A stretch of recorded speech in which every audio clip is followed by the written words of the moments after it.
இந்த விசுவாசம் இருக்குல்ல, இந்த விசுவாசத்தை பைபிள் எப்படி சொல்றது பாருங்க. ரத்தப்போக்கு நிறைய இருக்கிற ஒரு பெண் எங்க போனா குணமாகும் தெரியல.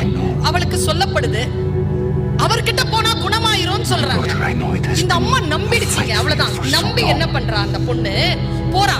இயேசு கிறிஸ்து வர்றாரு, நிறைய பேர் இருக்கிறாங்க. அவளால அங்க கிட்ட போக முடியல, போயிட்டாங்க. கிட்ட எப்படியோ போனா, இருந்தாலும் அவருடைய மேல் அங்கி இருக்குல்ல, அந்த அங்கிய புடிச்சிட்டா.